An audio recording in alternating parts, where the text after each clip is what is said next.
Greetings to my colleagues and the citizens of Kazakhstan. My name is David Lankus from the University of Texas at Austin, and I'm happy and honored to be with you today as we talk about the importance of libraries, librarianship, and literacy. My work has been looking globally at what librarians do and what libraries do in order to make communities better.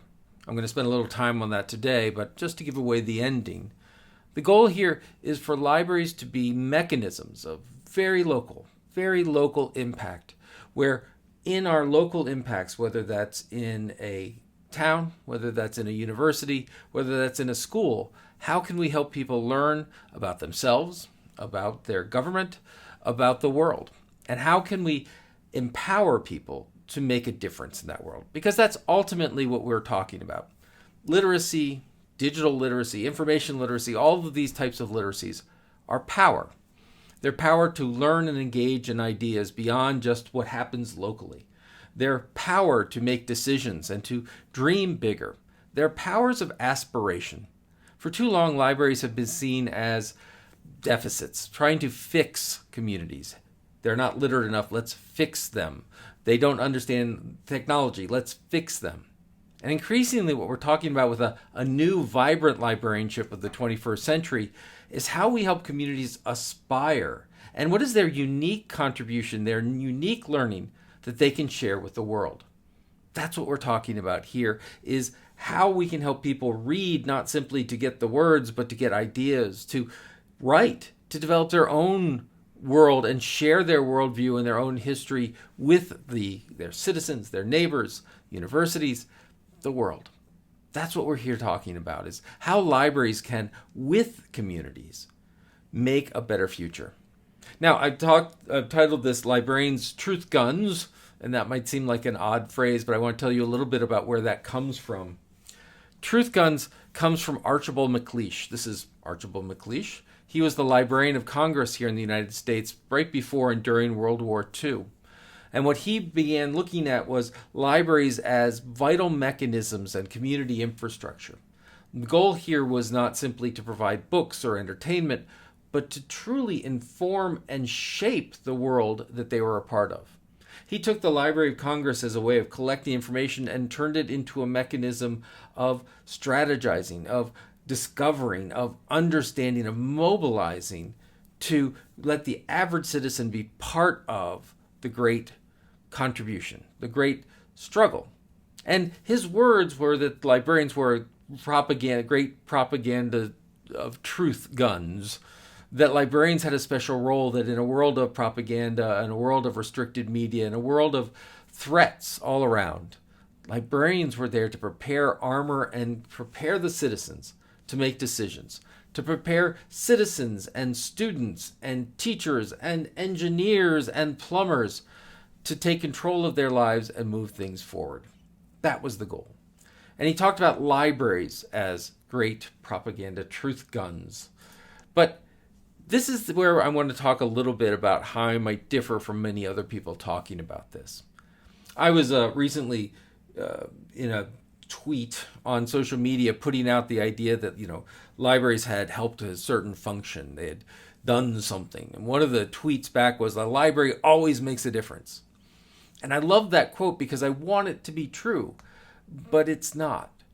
A library doesn't always make a difference because, one, a library is a building or an organizational chart or a collection.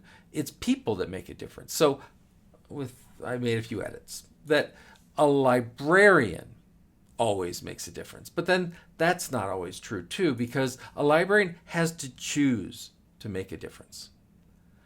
Simply having a library, simply having a collection of materials, simply having a place that people can get around isn't in and of itself that empowering. It doesn't promote literacy. We can't simply put a room full of books and have people walk through it and walk out reading. It's not how it works. We can't simply put together a bunch of forums and posters on how to understand the online world or how to get online or what to do and assume people can become digitally literate. It doesn't work that way. It takes people, a librarian, people working in the library, people overseeing funding. It takes professors. It takes tax dollars. It takes all of these things to have a direction and to choose to make a difference. There's nothing inherently valuable about a library. There's absolutely something fundamental and democratic in having a librarian work with their community to build and function as a library. And that's what we're going to talk about a little bit today, which is, it may sound odd, but I want to help redefine what a library is. But to do that, I need to start by redefining what a librarian is. And that may sound odd, but we really don't have great definitions of what a librarian is. We tend to say people who work in a library. But what is a library? It becomes a sort of circular definition. And it also, back to my previous point, simply having a building and a collection builds you a beautiful closet. It takes a librarian to serve a community, to be in there working, understanding side by side with the community to make a library. So let's start with, what is a librarian? Well, the first thing that makes a librarian is their mission. The mission of a librarian is to improve society through facilitating knowledge creation within their communities. Now, a couple of obvious things about this. First, it's the mission of a librarian, not the mission of a library, not the mission of some abstract organization, but an individual, a person who's dedicated to improving society. And that's the important part of this mission. We're working to make life better. And we don't do that just by filling holes, by helping people read or what have you. We do that by working with where a community wants to go. What is their aspiration? What is their dream? What does better mean? What does improve mean? Does it mean people who can read? Yes. Does it mean people have freedom to read ideas from across the globe? Yes. We know, for example, the best, richest learning comes from the most diverse sources, being able to look across a spectrum of ideas to develop our own. So that's the first thing. We're about making the world a better place. The second is how we do that. Facilitating knowledge creation within our communities is a big, long way of saying we help people learn. We have libraries not just to entertain or be quiet spaces, but to really energize the mind, to understand what's come before, to understand our history, to anticipate and dream of our future, to comment on our present and oversee it. And that's really clear that when I say communities, I don't just mean a town. A university is a community. A law firm is a community. A hospital is a community. What community that librarian serves, their job is to help them learn. Maybe just learning what literature they like. It may just be learning about what their options are, but it may be learning about whole new forms of matter. Maybe learning about new ways to cure disease. But this isn't enough. If we simply define a librarian as their mission, there are many people who share this mission. A professor, a teacher share this mission. Right? The idea is to help and teach. Publishers share this mission.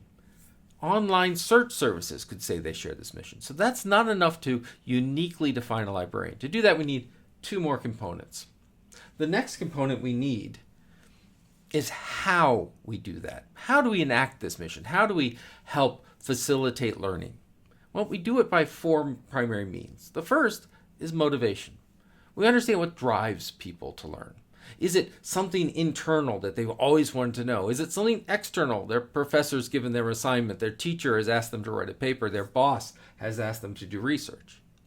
By understanding what motivates people, we can better empower. We can make things more relevant to them. We can help find resources that they are going to understand, that they are going to love, and that they are going to access. Speaking of which, our second means is access. We provide access from the individual to a body of literature, but also to the rest of the community. Yes, to a collection, to a space to study, to a third place, to a place to be a community. Access is vitally important, but it goes both ways. Not just access from the citizen to the collection, to the materials, to the library,